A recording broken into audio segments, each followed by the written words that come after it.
우리가 생활하면서 천륜이다, 일륜이다 그렇게 말하는 부분들이 있습니다. 하늘이 정해주는 탄생에 관한 부분, 죽음에 관한 부분, 또 일륜이라 그러면 결혼하는 일 또는 제사를 드리는 일, 이런 것들이 일륜에 해당된다고 볼 수가 있겠습니다. 특히 우리는 결혼을 이야기할 때에 일륜지 대사라는 말을 사용을 하지요. 물론 조선시대의 유교 사상과 맞물려 해석이 되면서 일륜지 대사가 여러 종류가 있겠지만 주로 결혼을 이야기할 때에 이 말을 사용하기도 합니다. 근데 요즘에는 결혼을 하려면 그냥 되는 것이 아니기 때문에 여러 가지 돈을 많이 들여야 되는 게 결혼식입니다. 그래서 요즘은 결혼을 일륜지 대사라 그렇게 잘 부르지 않고 현금지 대사라 그렇게 부른다고 그래요. 현금이 있어야 결혼을 한다 하는 그런 이야기가 되겠습니다. 목돈이 많이 드는 일이라 그렇게 부르는 것 같습니다. 이 결혼을 위해서 옛날부터 사주단자를 보내는 일이 있습니다. 신랑의 그 생년월일 시를 적어가지고 신부집에다 보내는 게 사주단자이죠. 그래서 이것을 풀어보면 소위 말하면 사주팔자를 풀어보게 되면은 그 사람이 어떤 운명을 가지고 태어났는가 하는 것을 알 수 있다 해서 옛 어른들은 매우 소중하게 생각을 했습니다.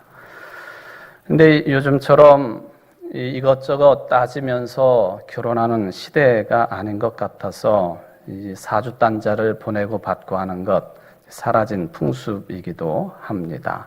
더군다나 우리가 믿는 자들이기 때문에 이런 것 별로 중요하게 생각하지를 않습니다. 어쨌든 개인이나 한 가정이나 또 민족적으로 이 대사를 치른다 하는 데 있어서 준비할 것이 많이 있는 게 사실이지요.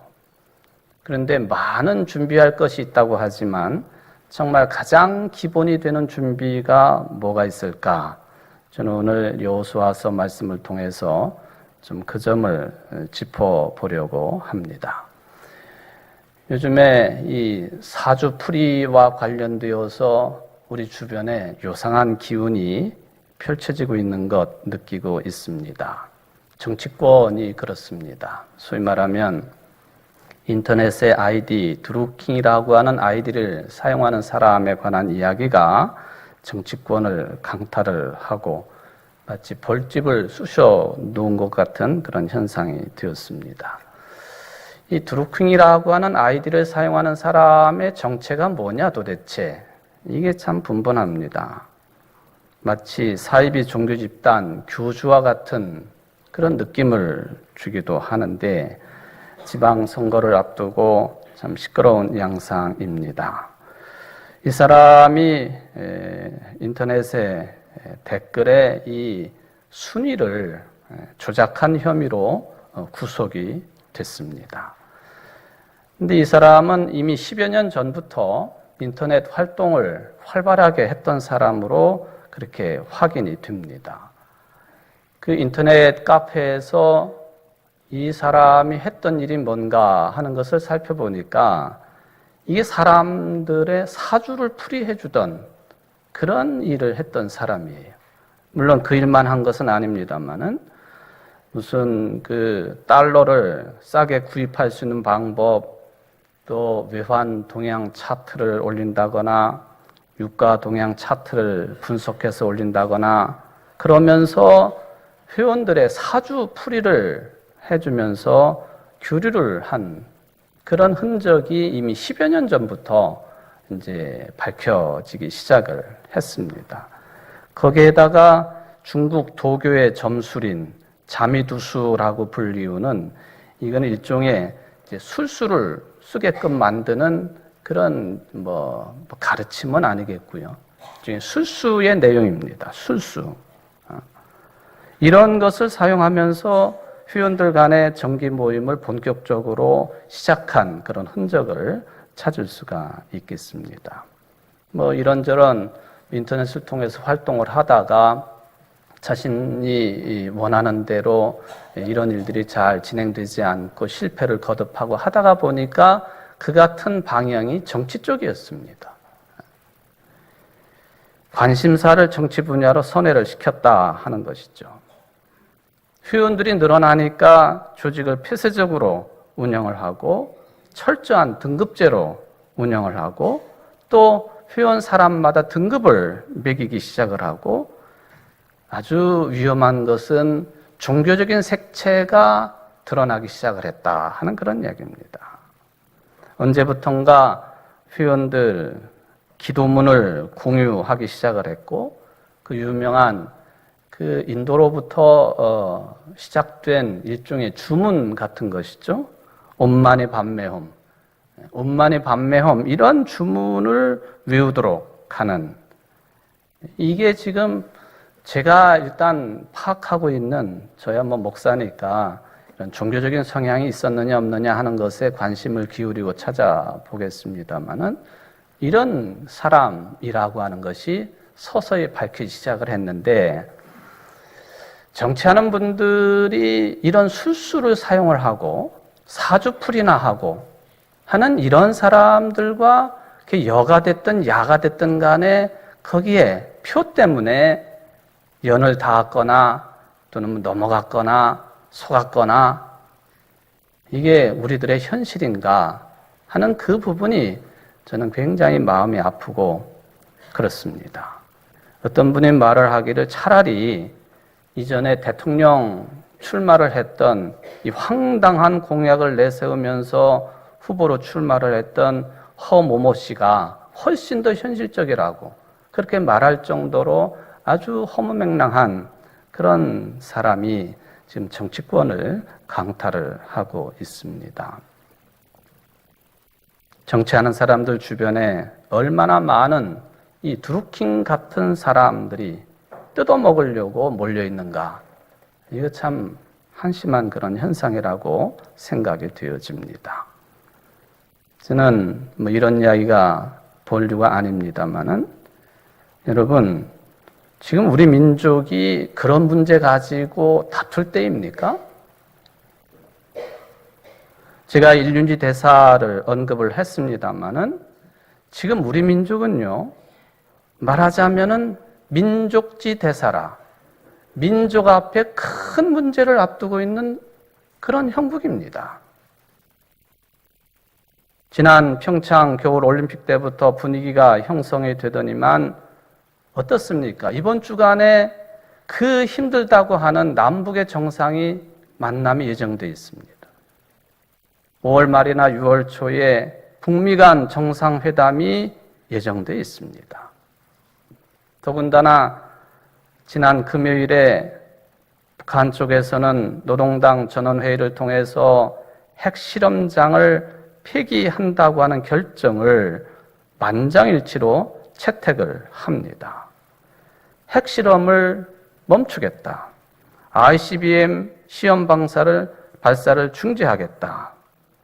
이것을 투명성 있게 담보하기 위해서 핵시험장, 풍계리 핵시험장을 폐기할 것이라고 그렇게 발표를 합니다. 희망과 우려가 교차되는 그런 소리인 것은 분명합니다. 근데 분명한 것은 지금 우리 민족은 무슨 사주팔자를 논하던 사람의 영향, 그것을 지금 가지고 논할 때가 아니라 엄청난 위력을 발휘하는 지금 역사적인 태풍 한가운데 들어와 있다는 것입니다. 어떻게 잘 준비하고 헤쳐나가서 이 한반도, 더 나아가서 세계의 항구적인 평화가 이루어질 수 있도록 하겠느냐? 이거에 모든 국민들이 여야 할 것 없이 머리를 맞대야 마땅함에도 불구하고 대안이 없으니까 엉뚱한 내용 가지고 떠드는 것 아닙니까? 평화를 위해서, 생명을 위해서 일해야 될 정치가들이 그러지 못한 현실의 모습이 안타깝다 하는 것입니다. 지금 우리 민족이 그런 것처럼 그 옛날 이스라엘 백성들도 심한 변화 앞에 놓여 있게 되었습니다. 오늘 본문의 말씀의 배경이 그런 내용이 되겠습니다. 이스라엘 백성들이 이제 하나님의 약속의 땅 가나안 땅에 들어가게 됩니다. 모세의 뒤를 이어서 지도자가 된 여호수아, 그가 이제 내일의 이스라엘을 준비해야만 했습니다. 그런데 참 놀라운 것은 모세는 한 인물 여호수아를 세웠는데 여호수아는 어떤 한 인물을 지명해서 세우는 일을 하지 않았습니다. 그가 한 일이 무엇이었는가? 이게 지금 우리 개인들에게, 각 가정들에게, 우리 민족 앞에 던지는 질문이요, 또 지향점이라고 하는 것을 저는 생각을 해봅니다. 이스라엘의 내일을 준비하는 여호수아, 세겜 땅으로 이스라엘의 모든 지도자들을 모았습니다. 여호수아서 24장 1절은 이렇게 말씀합니다. 여호수아가 이스라엘 모든 지파를 세겜에 모으고 이스라엘 장로들과 그들의 수령들과 재판장들과 관리들을 부르매 그들이 하나님 앞에 나와 선지라. 오늘 설교 제목이 여기에서 나왔습니다. 그들이 하나님 앞에 나와 선지라. 이스라엘 백성의 모든 대표될 만한 지도자들이 다 모였습니다. 그런데 성경은 그들이 하나님 앞에 나와 선 것이라고 말씀합니다. 말하자면 이 세겜 땅에서 모인 이 모임이 단순하게 무슨 사회적인 모임이거나 정치적인 모임이거나 경제적인 모임이거나 그런 것이 아니라 신앙적인 모임이었다는 거예요. 하나님 앞에 나와 선지라. 모인 백성들에게, 지도자들에게 여호수아가 긴 연설을 했습니다. 일종의 설교이고 또 여호수아의 일대기로 보면은 유언에 가까운 말씀을 했습니다. 그 시작은 믿음의 조상인 아브라함 때부터 내용입니다. 아브라함 때로부터 시작돼 가지고 지금에 이르기까지 이스라엘의 지난 역사를 총괄하는 내용을 삼는 설교였습니다. 갈대아 우르 출신 아브라함을 하나님이 부르셨고 이끌어내셨고 가나안 땅에 거주하게 하셨고 어찌어찌 하다가 그의 자손들이 애굽에까지 가서 노예 생활을 하게 되었고 하나님은 다시 모세와 그리고 아론 형제를 보내셔서 출애굽하게 하셨고 광야를 거치게 하셨고 이제 마지막 단계로 가나안 땅에 들어가게 하신다 하는 내용이 여호수아가 한 설교의 내용이었습니다. 24장 2절로 15절까지 꽤 긴 내용이 되겠습니다만은 이 내용의 핵심 한 줄로 표현한다면 뭐냐? 아브라함 때로부터 지금까지, 아니 아담과 하와 때로부터 지금까지 이 모든 과정은 하나님의 인도하심이었다라고 하는 요약입니다. 다른 말로 하면은 하나님이 하셨다 하는 말씀이에요. 하나님이 이루셨다는 거예요. 하나님께서 이끄셨고 인도하셨고 여기까지 오게 하셨고 들어가게 하실 것이다 라고 하는 것이 지금 여호수아가 저들에게 하고 있는 설교의 핵심적인 요점이었습니다. 이 얘기 아시죠? 어떤 사람이 주일학교 학생에게 이렇게 물어봤습니다. 여리고성을 누가 무너뜨렸니?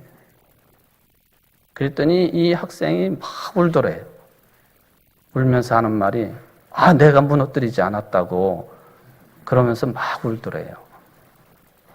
그래서 이 학생을 담당하고 있는 주일학교 선생님한테 가가지고 이렇게 얘가 이렇게 물었더니 이렇게 막 우는데 어떻게 된 거냐고 선생님이 하시는 말씀이 걔가 그렇다면 그런 겁니다. 그렇게 답변을 하더래요.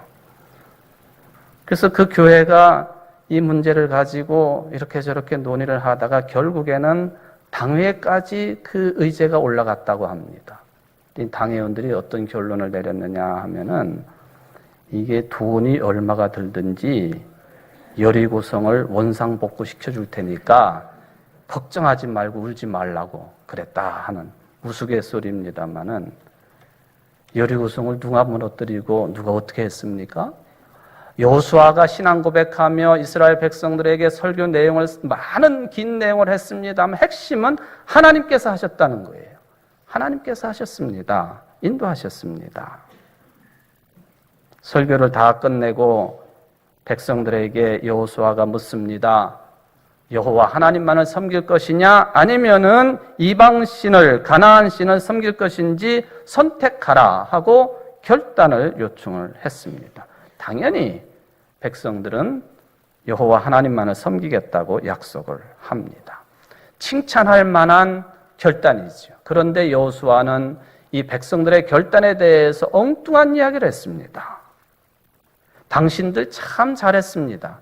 칭찬의 말을 하는 것이 아니라 여호수아서 24장 19절 말씀 오늘 본문 첫 절이지요. 여호수아가 백성에게 이르되 너희가 여호와를 능히 섬기지 못할 것은 그는 거룩하신 하나님이시요 질투하시는 하나님이시니 너희의 잘못과 죄들을 사하지 아니하실 것임이라. 너네들이 입으로 여호와 하나님을 섬긴다고 하겠지만은 능히 섬기지 못할 것이다. 왜냐하면 그분은 거룩하신 분이시고 그분은 질투하시는 하나님이시기 때문에 그렇다. 너희의 잘못과 죄들을 사하지 아니하실 것이라.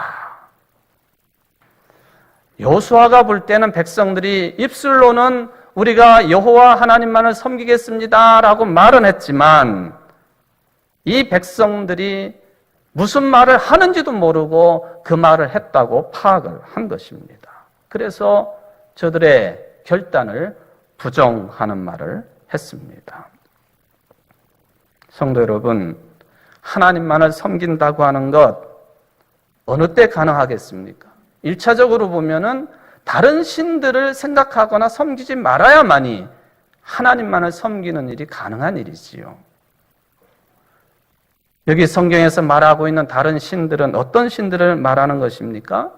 구체적으로 보면은 애굽 땅 400년 이상을 지내면서 거기서 섬겼던 신들이 있었을 것입니다. 40년 광야 생활을 거치면서 만났던 수많은 신들, 그리고 두려워했던 신들이 있습니다. 더군다나 가나안 원주민들이 섬겼던 신들이 있는데 그 중에 왕초신이 있습니다. 그게 바알신이었습니다. 이게 다른 신들입니다. 그런데 넓은 의미에서 보면 성경의 이스라엘 백성들의 잘못된 것들을 지적할 때마다 나오는 표현입니다만은 다른 신들이 뭘까? 이스라엘 백성들이 생활해 가면서 세상살이에 필요한 이것은 꼭 필요합니다. 하나님이 계시지 않아도 이것은 꼭 필요합니다. 라고 생각하고 받아들이고 적용하고 마치 신주단지 모시듯이 모셨던 그런 인간들이 생각하고 있는 모든 삶의 안전장치가 다 다른 신에 속한다는 것입니다. 마치 자기의 배를 신으로 섬기는 것처럼 이 안전장치에 들어갈 수 있는 가장 명확한 것이 솔직히 돈과 물질 아닙니까? 가장 중요한 자리를 차지하고 있습니다. 그래서 예수님께서 말씀하시기를 너희들이 하나님과 재물을 겸하여 섬기지 못한다라고 말씀하십니다. 가장 궁극적인 것을 섬겨야 될 사람들은 다른 것들은 생각해서는 안 되는 것인데 겸하여 섬기는 자들을 향하여 주님께서는 이런 말씀까지 하십니다. 바로 그런 사람들이 입으로는 여호와 하나님만을 섬기겠다고 하니까 아니다라고 여호수아가 부정을 합니다. 그 이유를 두 가지를 들었습니다. 하나는 하나님은 거룩하시기 때문에 그렇다 하는 것이죠. 거룩이라고 하는 말은 구별이라고 하는 말과 동의어입니다. 우리 기독교인들을 성도라 부르는 것은, 거룩한 무리라 부르는 것은 세상 사람들과 하나님을 알지 못하는 사람들과 구별되기 때문에 성도라 그렇게 부르는 것이죠. 겉으로의 구별이 아니라 그의 영혼이 구별된다고 하는 뜻이 되겠습니다. 여러분, 하나님은 거룩하신 분이기 때문에 너희들이 속과 겉이 다른 모습으로 하나님을 섬긴다고 하는 것은 거짓이라고 여호수아가 지적하는 거예요. 하나님은 거룩하신 분이십니다. 그 말은 곧 피조물인 우리 인간들과는 또 피조물 세계하고는 전적으로 다른 분이란 뜻이에요. 전적인 타자이시고 궁극적인 관심이시고 만물을 규정하는 현실성이다라고 하는 신학자들의 규정도 있습니다만 저는 성서적으로 볼 때 가장 결정적으로 하나님이 어떤 분이시냐, 하나님이 피조물인 인간들과 어떻게 다른 분이시냐, 모세가 하나님께 이스라엘 백성들에게 가가지고 나를 보내신 하나님이 누구냐라고 물어보면 내가 무엇이라고 답하리이까? 너는 이렇게 답해라. 나는 나다. 나는 스스로 있는 자다. I am that I am. 나는 나야. 나는 스스로 있는 자야. 너희 인간들에 의해서 규정이 되거나 또는 갇혀 있거나 너희 인간들의 생각에 머물러 있거나 갇혀 있는 그런 존재가 아니라 나는 스스로 있는 자야. 나는 나다. 하나님은 어느 것에도 얽매일 수 없는 존재이시고 생명의 근거가 되신다고 하는 뜻이 하나님은 거룩하신 분이시다라고 하는 말씀 속에 들어 있습니다. 그런데 이스라엘 백성도 그랬지만 지금 우리들도 이 나는 나이신 하나님, 스스로 있는 자이신 하나님을 자꾸만 상대화합니다. 사람 이름을 부르듯이 하나님을 생각하고 사람 대하듯이 하나님을 대하려고 그러고 끌어내리려고 합니다. 그래서 어떤 형상을 만들어내려고도 합니다. 이데올로기처럼 하나님을 생각하기도 합니다. 그건 오해하는 것이고 왜곡하는 현상이 되겠습니다. 이스라엘 역사에도 그런 일들이 비일비재했습니다. 이걸 알고 있기 때문에 여호수아가 너희들이 하나님을 섬긴다고 아니야, 할 수 없어. 그렇게 답변을 합니다. 두 번째, 하나님은 질투하시는 분이시다 라는 말씀입니다. 좀 어색한 표현이지요.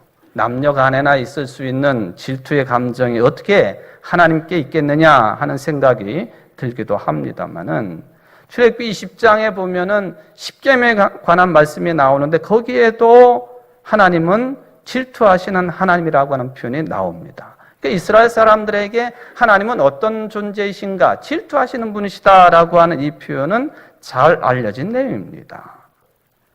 여러분, 어떤 사람에게 질투를 느끼시나요? 관심 없는 사람에게는 느낄 이유가 없습니다. 사랑하는 사람이기 때문에, 관심의 대상이기 때문에, 돌봐야 하기 때문에, 나랑 깊은 관련이 있기 때문에 질투심이 생기는 거예요. 하나님이 질투하시는 하나님이시다라고 하는 그런 표현을 사용을 할 때에는 그 질투하시는 하나님이 택한 이스라엘 백성들을 특별하게 생각한다는 뜻입니다. 그러므로 이 하나님을 벗어나서는 생명을 얻지 못한다고 하는 것이 질투하시는 하나님 그 표현 속에 들어있는 내용입니다.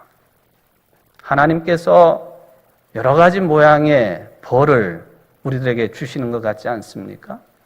어느 때에는 건강을 치시기도 하고 자녀들의 문제가 생기기도 하고 물질의 문제, 또 세상의 문제, 이런 여러 가지 문제가 있어요.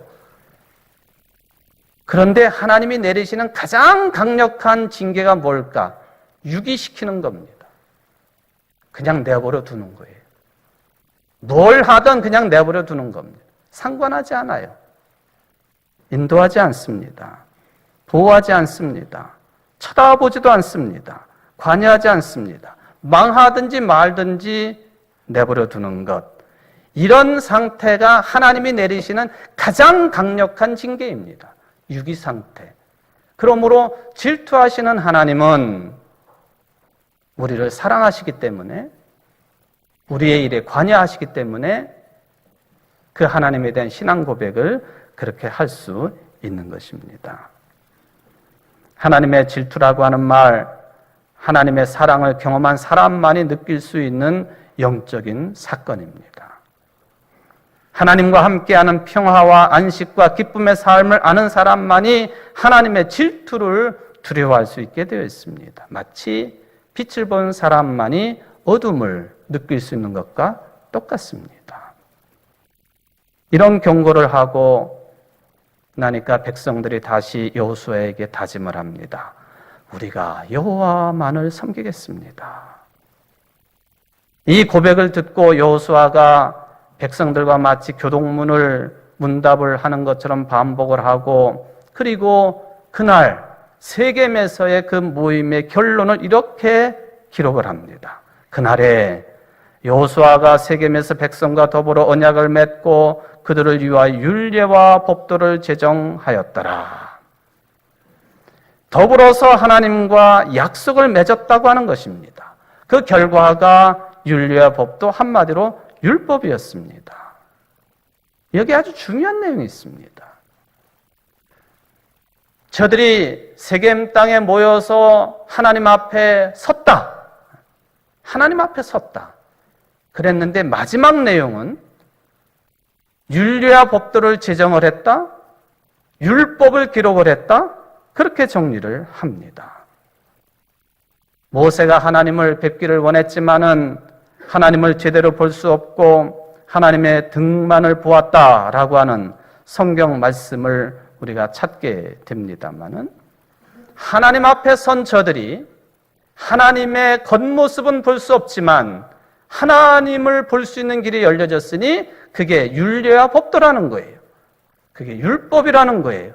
더 넓게 말하면 말씀이라는 거예요. 곧 하나님의 말씀이 하나님이시다, 그런 뜻입니다. 여러분, 그런 믿음 가지고 오늘도 예배 드리는 것 아닙니까? 하나님의 말씀이 살아계신 하나님이심을 신앙 고백하며 말씀을 받고 읽고 듣고 하는 것 아닙니까? 말씀의 종교의 크나큰 특징입니다.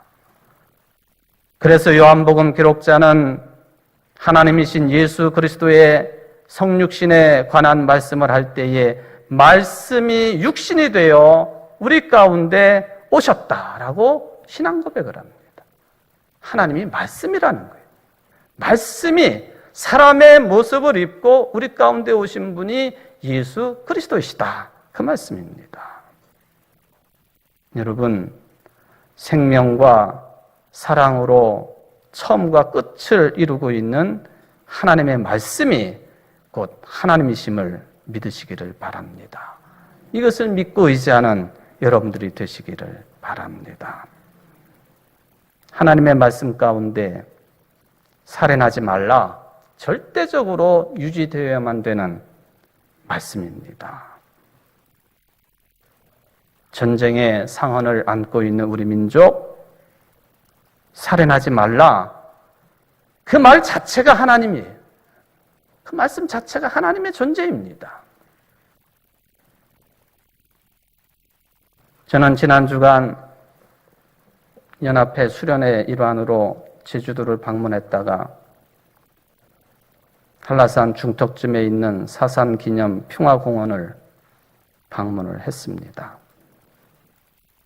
우리는 흔히 제주 4.3 사건이라 그렇게 부르고 있는 그 현장이고 역사적인 자료가 모아져 있는 박물관이었습니다. 제주 4.3 사건, 1947년 3월 1일을 기점으로 해서 48년 4월 3일 발생한 소요 사태 및 1954년 9월 21일까지 제주도에서 발생한 무력 충돌과 진압 과정에서 주민들이 희생당한 사건, 이게 제주 4.3 사건 특별법에 명기되어 있는 정의입니다. 아니, 대학살극이었습니다. 인간을 사냥하고 대학살극을 벌이고 이데올로기 갈등의 현장이 그곳이었습니다. 우리 민족의 커다란 아픔의 현장이었습니다. 바다로 둘러싸여 고립된 섬 제주도, 그때 거대한 감옥이었고 학살터였고, 이 특별법이 제정되었어도 지금도 큰 소리 못하고 지내는 사람들이 제주도 사람들이에요. 이 사건은 우리나라를 포함해가지고 전 세계에서 가장 끔찍하고 참혹한 학살 사건으로 평가를 합니다. 당시에 제주도민이 30만 명이에요. 많게는 8분의 1, 적게는 10분의 1이 학살의 대상이었습니다. 어떻게 그렇게 사람이 사람을 끔찍하게 그렇게 죽일 수 있는지, 그게 좌우의 대립이든 뭐든 상관없이 같은 민족이 같은 민족을 그렇게 죽일 수 있느냐 하는 것입니다. 생명의 문제죠. 여러분, 앞으로 한반도에 다시 이런 전쟁이 발발을 한다면 누구도 이런 현상이 벌어지지 않는다고 장담할 사람 없습니다. 그래서 지금 우리 민족은 큰일 앞에 놓여 있는 거예요. 큰일 앞에 놓여 있는 이 민족이 정신을 똑바로 차리고 이 큰일을 무엇을 중심으로 바라보아야 될 것이냐? 하나님 앞에 서야 된다는 거예요. 하나님 앞에 서야 된다고 하는 것은 하나님의 말씀 앞에 서야 된다는 것이요, 하나님의 말씀의 본질은 뭐냐? 생명 존중이에요. 살리는 일이에요. 죽이는 일이 아닙니다. 평화예요. 이걸 얘기해야지. 이걸 가지고 논쟁을 벌여야지. 이것 가지고 서로 대립을 하더라도 해야지. 지금 우리 민족이 그 무엇을 가지고 떠들고 논쟁을 벌이고 해야 될 때입니까? 저는 바랍니다. 여러분들의 심령이 하나님 앞에 서시기 바랍니다. 그건 하나님의 말씀 앞에 서는 거예요. 말씀의 의미는 생명과 평화입니다. 여러분들의 가정이 그러기를 바랍니다. 우리 교회가 그런 교회 되기를 바랍니다. 우리 민족이 그런 민족 되기를 원합니다. 생명과 평화의 주인 되시는 하나님의 말씀 앞에 서는 것, 그게 곧 그들이 하나님 앞에 선지라 하는 그 뜻이 되겠습니다. 이 민족을 위해 기도하시고 전 세계 평화 생명을 위해 기도하실 수 있는 한 주간 되시기를 주의 이름으로 축원을 드립니다. 기도하십시다. 사랑의 하나님 아버지, 눈에 보이지 않는 하나님 앞에 서 있다고 하는 의미가 무엇인지, 오늘 여호수아를 중심으로 이스라엘 백성들이 세겜 땅에 모여 저들이 하나님 앞에 섰다고 했는데 그 결론은 말씀의 제정이었습니다. 우리가 하나님 앞에 서면 곧 생명을 주관하시고 인도하시며 평화를 이끌어 가시는 하나님 말씀 앞에 서는 이름을 깨닫게 하옵소서. 우리의 각자의 심령이, 가정들이, 교회들이, 특별히 이 한반도의 대한민국 이 민족이 하나님의 생명과 평화의 말씀 앞에 서서 이 중차대한 일들을 위하여 기도하고 준비하고 진행해 나가기에 부족함이 없는 남북한의 지도자들이 되게 하시고 이 민족이 되게 하시고 우리 그리스도인들의 삶이 될 수 있도록 역사하여 주옵소서. 예수님의 이름으로 간절히 기도하옵나이다. 아멘.